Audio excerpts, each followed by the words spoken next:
Shalom. इन दिनों हम Christmas की खुशियां मना रहे हैं कि खुदावंद यीशु मसीह चरनी में पैदा हुआ, लेकिन सिर्फ इस बात तक महदूद ना रहे कि वो चरनी में पैदा हुआ, वो उससे भी पहले से मौजूद। 3 बातों पर हम गौर करेंगे। खुदा ने आदम और हवा को बागे अदन में रखा, उनके साथ रफाकत रखता था, लेकिन आदम और हवा की नाफरमानी के बायस खुदा और इंसान के दरमियान जुदाई आ गई। और यकीन करें, इंसान को खुदा से कोई चीज़ जुदा नहीं कर सकती माँ सिवाय गुनाह के। पहला जो नुक्ता है अहद का संदूक। खुदा ने अहद के संदूक को बनाने का हुक्म दिया, हदायत दी कि उसको कैसा होना चाहिए। उसको खालिस सोने के साथ मंडना, शरीयत दी गई, कुर्बानियाँ चढ़ाना। इस संदूक के अंदर 3 चीज़ें थीं, 10 अहकाम, हारून का असा और मन। ये संदूक खुदा की पाकीज़गी, खुदा की हजूरी को पेश करता था। इस पर क्रोबीम थे जो खुदा की हजूरी को जाहिर करते थे, और कोई शख्स इस अहद के संदूक के करीब जा नहीं सकता था गुनाह के बायस। सिर्फ सरदार काहिन साल में 1 बार जाता था, और उसने भी अगर गुनाह किया होता तो रस्सी से बांध कर वो जाता था। अगर वो मर गया तो उसको रस्सी से खींच लेते थे। अहद का संदूक जाहिर करता है कि हमारे गुनाह के सबब से, हम पर अदालत के सबब से और हम पर सज़ा के सबब से खुदा और इंसान के दरमियान जुदाई है, और कोई इंसान खुदा के करीब जा नहीं सकता।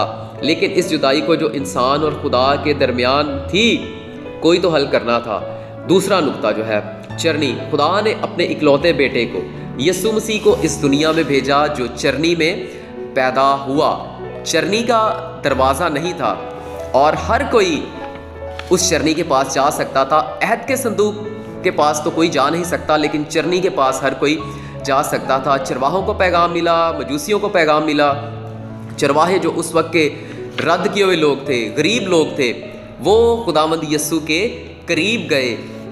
जो खुदा की पाकीज़गी और हजूरी के बायस इंसान खुदा के पास जा नहीं सकता था, चरनी में पैदा होने वाले खुदावंद यीशु के करीब वो गए। यीशु मसीह कि उसके बाद तालीमात हैं, उसके मौजज़ात हैं। और तीसरा नुक्ता है खाली कब्र।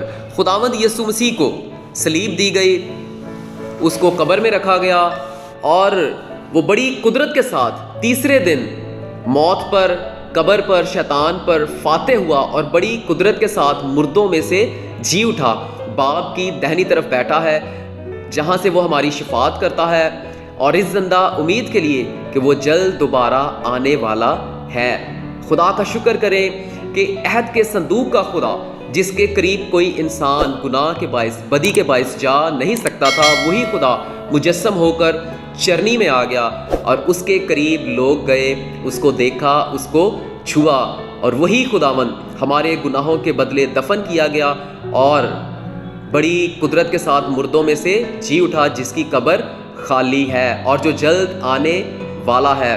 क्रिसमस का मैसेज हमारे लिए ये है कि उस खुदा को जो हमारे लिए इस दुनिया में आ गया, हमें बचाने के लिए आ गया, हमें ज़िंदगी देने के लिए आ गया, उस खुदावंद को अपने दिलों में जगह दें, अपने दिलों में कबूल करें। अपने तमाम गुनाहों का, तमाम बदियों का, सारी नाफरमानी का इस क्रिसमस पर इकरार करें, तौबा करें, ताकि खुदा आपके तमाम गुनाह मुआफ़ करे, आपको ज़िंदगी बख्शे, खुदा का फर्जंद बनाए, और आप हमेशा की ज़िंदगी पा सकें, ताकि जब वो आए तो आप भी उसके साथ हों।